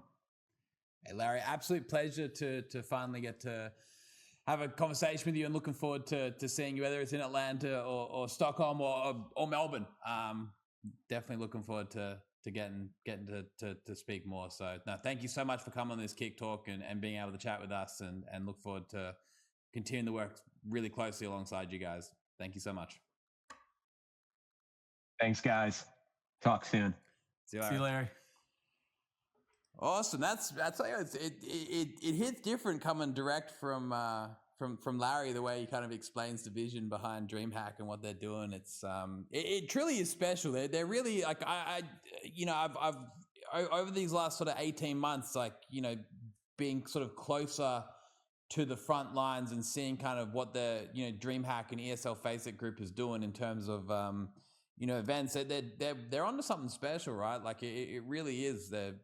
They've got what it takes to take on almost anyone. And I think just the fact that we've got that opportunity to be so closely aligned with them is genuinely like it's an incredible opportunity. So yeah, good job getting that one across the line, Andrew. I must say, it's the props are to you, and obviously the like I said to Larry just before, the downstream joy and the downstream enthusiasm that comes from all the members of just the kick community on the back of it all, it just it speaks volume to the success that they're having as an organization, and the fact that we get to experience that too is just, it's incredible. That's what true partnerships are built on. Yeah, man, it's just fun. It's just, honestly, it's just a good time, man. It's just good time to just hang out with people, and like, they're passionate about what Kick is doing. They ask tough questions, man. They put you back up against the wall, man. It's one thing when they in chat and they're tearing you down, right? It's a totally different thing when they come up to you in a convention space and they want to have a serious conversation with you, and you realize that you have more in common than not, because you both care about the platform, right? And then the conversation totally shifts.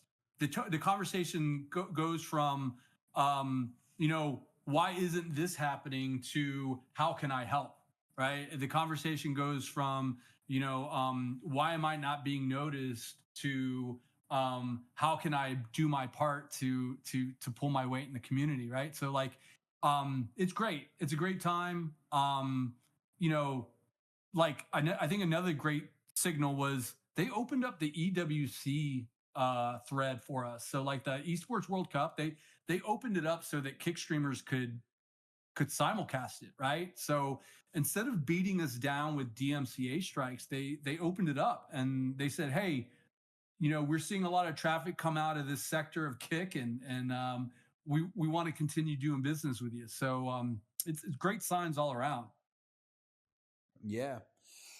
Nah, it's awesome. Thanks for teeing up that conversation with Larry.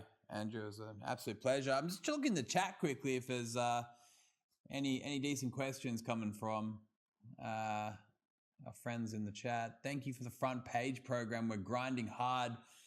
Have something amazing for Monday coming from DBL Duty. Yeah, the front page program is in full swing again, right, Andrew? You've got another set of programming going ahead, right? Yeah, man. So double duty, and it's funny. We got Devin Legend in here, who's no stranger to the front page, that came in with original content, but with the Kick Series programming, man, like Double Duty, who came in, he's a strongman competitor, so he's given us a behind the scenes look and what it takes to train to be a strongman competitor. We also have Creation X, who is a special effects artist, who does all kinds of different like face makeup, like disguises, things that nature, that's going to be perfect for rolling into Halloween. Look, you saw what Shakti G did. You saw what Coxic did. You saw our Ninja Warriors come to the table. Like, you got to look at the Kick Series programming, kind of like what happened with KCIP. And you're hearing a lot less chatter, right? With KCIP, it was a lot like, it felt like people were trying to position it as a popularity contest. Why not me? Why not me? And, lo and behold, it opened up to everybody, right? So KCIP now, like we're over 1,000 KCIP participants strong. It's the same thing with the Kick Series programming. Is anyone who wants to level up their programming and take it seriously, we're giving them multiple shots at the front page. So other platforms that I was at, what you do is you sign up for like an hour of time. They schedule you out like 3 months later. You do your hour, and then you never hear from them. With this program, we want to start merging the worlds of streaming and live streaming. There's a massive difference between streaming and live streaming. And the habits of live streaming, we can take advantage of with these creators. So you're going to have someone like Double Duty. He says, I'm going to do this for 4 weeks. You're going to see 12 episodes of strongman competitor type of programming. Could it hit? I don't know, but why not give the guy a shot, right? And let him evolve his programming so that he goes up on the front page. He's like, oh man, this worked, this didn't work. I'm going to change this up.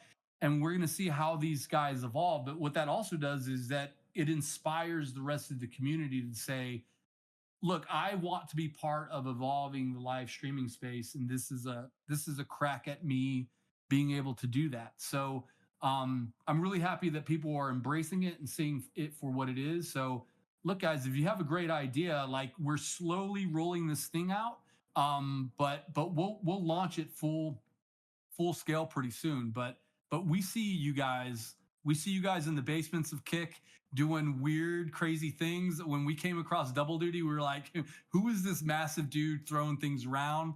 In the basement of Kick, and he came to us with a great concept, and we pulled the trigger on it, man. So more people like that going to be coming out of the woodwork. Hell yeah! Now looking forward to seeing the this next set go forward. I'll be tuning in. That's for sure. I think I love the idea. The live streaming and streaming, the differentiations they have, but the fact that there's so much overlap that can be learned between that and trying to put together like new ways of doing things. Just because something was done a certain way elsewhere, again, that doesn't mean it's right. I think it's challenging those ideas and going, hold on, how can we do things better? Not just from a product perspective, but from an operational perspective, from a process perspective. And I think that's exciting. And I think, again, we're seeing heap of success on that initial set of people. And again, it's just in our DNA. I was talking to Larry about this just before, right? It's about trying stuff that's different that hasn't been done before. And of course, the easiest thing to do is just, hey, sit back and just kind of let things run as they are and follow what everyone else is doing. But you try something new, of course, it comes with a bit of risk, comes with a bit of, unknown, but, if it works out, hell, it's going to pay off. And yet another great example of just something which in theory is kind of basic, right? But, in the bigger picture is kind of game changer, right? When you start applying that kind of thought process, that kind of theory towards live streaming, what that ended up going down, is going to be really exciting, not just for Kick as a platform, but who knows, live streaming as a platform too. So, super pumped up to see that come into life. I saw a question just come through before. It was in regards to the new Kick front end, where to go, next.kick.com. That's just been taken down for a second because we're getting ready to port that over to kick.com. I think we'll be looking at around about the 9th or 10th of this month. So this month for me, it's officially 1st of September in Australia now, 2 a.m. So, in the next sort of 8 to 9 days, we'll be launching that new front end version. It'll be on kick.com instead of next.kick.com. So I reckon that's gonna be huge. If you are a content creator and you've been using next.kick.com, you would notice it's a way smoother, way better experience. Apples and oranges compared to the current version we're on.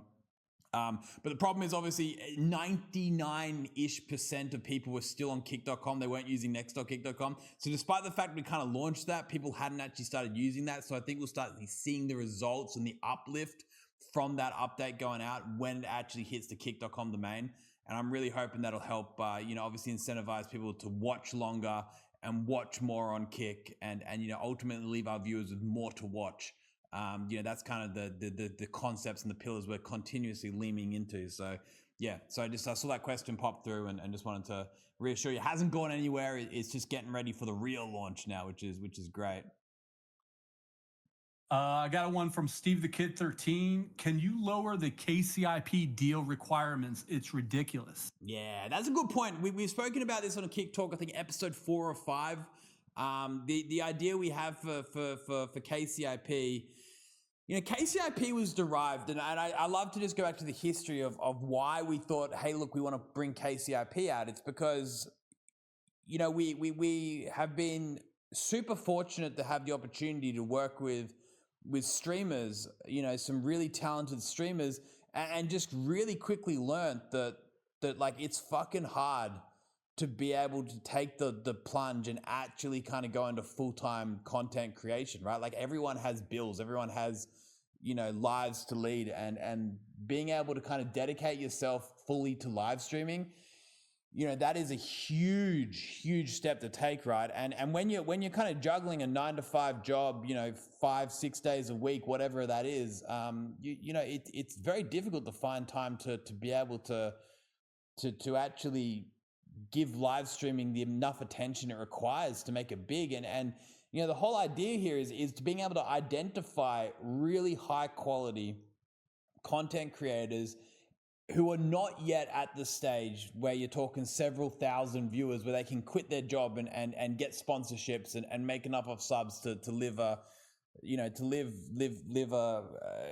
in what is currently a very difficult economy, right? So KCIP comes in and says, hold on a second, we want to be able to support those people who need that support to make that plunge, to make that change, to make that jump, and really give streaming a red hot crack, because ultimately we position Kick as the platform that will hopefully be housing the next generation of upcoming live streamers. Don't get me wrong, like the existing largest live streamers are mainly on other platforms, but the next generation will be on Kick. The greatest live streamers of the next 3 to 5 years will hopefully have started their first live stream here on Kick, and making sure we're ready to support those guys in making that transition up, and make sure that there's more people, more importantly, more people making their way to the top and being able to dedicate their time to that is most important, and what KCIP was made for was to support exactly that. And it wasn't meant to be like, hey, look, you can't join us if you don't have this, that, the other, because the requirements are kind of insane right now. It's not about having a whole bunch of, viewers or having a whole bunch of metrics. It's about making really great content. And as long as people are doing that, we want to be able to offer KCIP to you. To begin with, currently rather, KCIP is behind a whole bunch of requirements that I honestly think is too much. It's way too much. Like, again, asking people to stream 50 hours in a month is insane sometimes, right? Like, you shouldn't have to stream 50 hours in a month. I think it's quality over quantity every step of the way, and I think it's incentivizing the wrong reasons. So our goal, our vision for KCIP is to say, nah, there is no requirements for it other than making incredible content, and then being able to offer that to almost everyone and help support them on that journey and help watch them come up as live streamers, right? And make it so that they can focus on creating quality content without having to worry too much about, am I going to get 5 gifted subs today or 10 gifted subs to be able to cover just my expenses of not, doing X, Y, and Z. So again, KCIP is a developing tool. It's something which we're out there to continue to upgrade and help reach that vision of being able to offer as many people that opportunity to turn into what we like to think as that next generation of streamers. So long story short, we're looking to lower those requirements, if not take them away completely. It's just going to be looking for the right time to make that plunge. We're just dealing with a lot of people. Like Andrew said, I think we got 1,700 now on KCIP. 1,700 people on it. It's a big program, a lot of resource intensive. It's difficult to manage in that sense. So making sure we're kind of ready from an operational readiness perspective, to continue to push that out to even more people is going to be important. It is really, again, the quality of the service we offer to people that is the most important. So we don't want to move in too quickly, but I wouldn't say it's too far away either. Yeah, we got another one from Kevin Jez. Yo, Eddie, got a question. As a creator, Kick seems to be better for IRL creators and kind of reacting, but low-key declining for gaming like COD and etc. What do you think about that? So can you repeat that again? Is it in regards to gaming declining? Yeah. It sounds like he's saying that Kick is doing better in the IRL category than, like, let's say, first-person shooter categories like COD.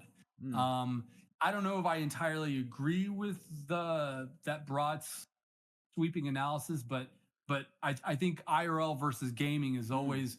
I mean, we broke out the IRL scene. I think we brought the Justin TV vibes back, but at the same time, I've seen a lot of FPS guys succeed here, man. Like everyone from Lucci to Chopsticks to Jared FPS are absolutely killing it. No, I think the IRL.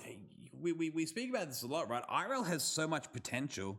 There's no doubt about it. I think in terms of platforms embracing what IRL has to potentially be, I think Kick is leading that charge. I think that there is so much there, but the reality is live streaming is still 80-90% FPS in gaming, right? Gaming is the bread and butter of live streaming, and we don't forget that, right? So making sure that the gaming exists on Kick is priority number one. It's I think we have a lot of work to do to gain critical mass in a lot of those categories. A lot of those categories are based around making sure that there's a large enough viewer economy for people to do really well. I think we had a really great chat with Hey, I'm Natalia about the analytics around certain sections and how long people stay for, and she brought up some really great points in Kick. I think it was episode 1 actually, or episode 2. But yeah, in terms of gaming, we've definitely got a long way to go. In terms of declining, I don't think the sections are declining. I think overall they're going really healthy. I think maybe in some markets, maybe English speaking is seeing a potential small decline in some categories. But as a whole, I think the gaming section is certainly picking up.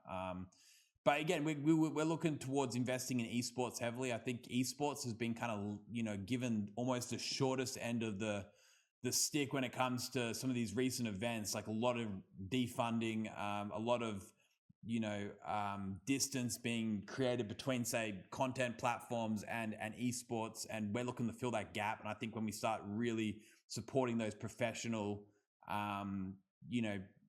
esports players across a multitude of different properties and titles, we're going to certainly see an uptick. So we're kind of getting ready to plan that out from a strategic perspective, making sure we have the right backings from the right organizations to truly break into that gaming sector. I think we haven't even begun to kind of scratch the surface in terms of what is potentially out there from gaming. I think, though, to be fair, a lot of those categories do very, very well. Like obviously the Call of Duty category, Apex Legends does really well here on Kick. Fortnite does really well. I think I'm probably missing a few other ones. Gaming in general is certainly popping off, but in terms of the potential it has and the market share it tapped into, probably tiny compared to IRL. I think Kick is dominating, of course, but in terms of gaming, that's kind of certainly the next sort of cab off the rank. So we're never going to forget. I mean, how important that is. Like our top 10 has. Right now, our top 10, I mean, and it's early in the stage, right? And it's a holiday weekend. You got Deadlock in there, that is a brand new shooter release at number 4. You got Garena Free Fire, which is an international, first-person shooter mobile game that's doing amazing. You got League of Legends, which is arguably one of the best, Riot properties in terms of like esports tournaments and things of that nature. So our top 10 is looking real healthy, and it looks diverse too, right? We also got Just Chatting in there. We got chess in there. And we got old school RuneScape. So I think we have a really healthy top 10 when you're just looking at it like right now. And I see first person shooters, thriving. Yeah, no, 100%. I think with Valorant, Call of Duty is 11, 12 right now. I'm just checking the list. Teamfight Tactics out there, all with over 1,000, well over 1,000. Valorant 4,000 people, 3.5 on Call of Duty 5,000. Yeah, so definitely popping. But does that mean we can do better? Most certainly as well. We're gonna get there. Always. One of the coolest things is seeing an IRL streamer tell someone on location about Kick, and that is their first experience to a streaming platform as for advertising. Yeah, that's awesome. I think that's a lot of people probably have found out about Kick in that kind of way, right? And I think that that form of marketing and that form of word of mouth is always going to be, probably the most powerful marketing avenue and way of spreading the word of what Kick's all about. Here's another one that I don't know that I completely agree with, but it's rage bait. It caught my eye. Aiden Train and even Ice hardly stream. XQC fell off. Need new English streamer signings. Look, I don't know that XQC ever falls off. I don't know if you guys caught what Ice Poseidon did with the Hunger Games. That man deserves a break, but Hunger Games was a massive success here on Kick. And Aiden, like, his Trump interview, the way that he reinvented the way that live streaming affects like massive moments like that, not even like politically speaking, but what Aiden did in that space was absolutely massive. So I got to tell you, like 3 out of the 4 or whatever in my book have over delivered in Kick in terms of like pushing the live streaming space as of recent. I think with that said though, right, we talk about this a little bit, and I like to think of it as like kind of this second wave. We've got a couple of things we need to tick off our box in terms of updates that we're about to slowly get out the door, but in terms of bringing over that English viewership, that English audience, And, ultimately becoming the leader in live streaming is going to take, it's going to take some movement, right? It's going to take some big moves. I think, a lot of people comment on like, hey, look, you guys brought over X, Y, and Z. They're not pulling their weight. They're not doing good enough. Like you should have brought over different people. I think the first year of Kick, we learned so much, right? We learned so much about how to kind of structure relationships with streamers when they're coming over to a platform, right? Like we made some really great partnerships with some really great streamers, and we made some really bad ones as well.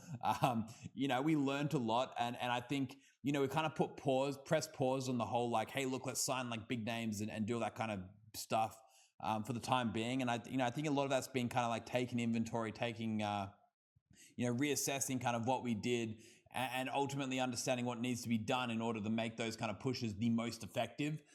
Obviously, you guys hear me talk about this a lot. It's getting the product up to scratch. It's getting the product ready for when we, bring people over. But, it won't be long until we say, okay, it's time to give this another red hot crack. And certainly when we do it, we're going to do it differently. We're going to be choosing the right people. We're going to be working alongside the right people. We're going to be making sure that, when we say, okay, it's time to make that push for dominance in that English market, that we do it in the right way, and we've got some plans around how that's going to look like. So I think to that point, we've brought on some incredible people. I think everyone that was mentioned in that comment that you read out, Andrew, is actually been incredible for Kick, and can't say a bad word about any of them. But we certainly know how to make sure that second wave of people we bring over, in the not so distant future, they're going to be the best people for the job. They're going to be the best people to integrate into the community, and they're going to make sure that it's going to have the best net result for not only people who are streaming on Kick, but watching Kick, and ensuring that they have incredible content to watch and having a great time, right? And the overall health of the platform. So, I look at that all as kind of a lot of learnings there, a lot of lessons that we've learned the hard way, but also a lot of great learnings too, in terms of what to continue to do right.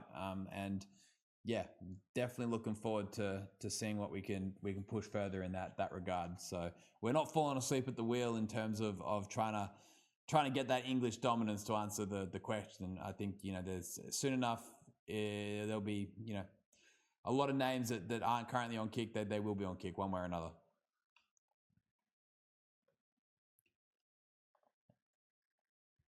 Do we have anything else? I think a lot of the same questions starting to pop I up think now. when you start seeing free Johnny Somali, you're kind of like, all right, I don't know. Have we hit critical mass here?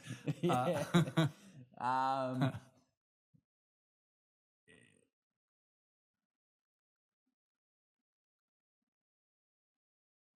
Okay. All right. Yeah, I think I'm struggling now. All right, guys, I'll tell you what, it's been yet another awesome Kick Talk. Again, as always, I'm going to say the simple fact that people tune in to listen to us talk about something we're all passionate about and talk about Kick is just still mind-boggling. It's so great to be able to hang out and just, give you guys a little bit more insight, a little bit more visibility into what's happening here at Kick, and we're going to continue to do this every single week. Massive shout out to ALYB0BA for coming on. Her energy is contagious. Her support is something we could not ask more from. Having Larry on come talk about his relationship here with DreamHack, again, we can't even thank them enough for continuing to support our creators, the people on Kick, the viewers on Kick, for creating such an epic event. Obviously we've got Atlanta coming up soon. So, make sure if you do see Larry, you give him, you show him some love for putting together such a great event and supporting all of us here at Kick. And obviously, Andrew, thank you for organizing these episodes. They're really great. I think, we're continuing. I say this every time, but we're continuing to find our groove here. So it's been really, really, really, really good. And yeah, we'll be back next Saturday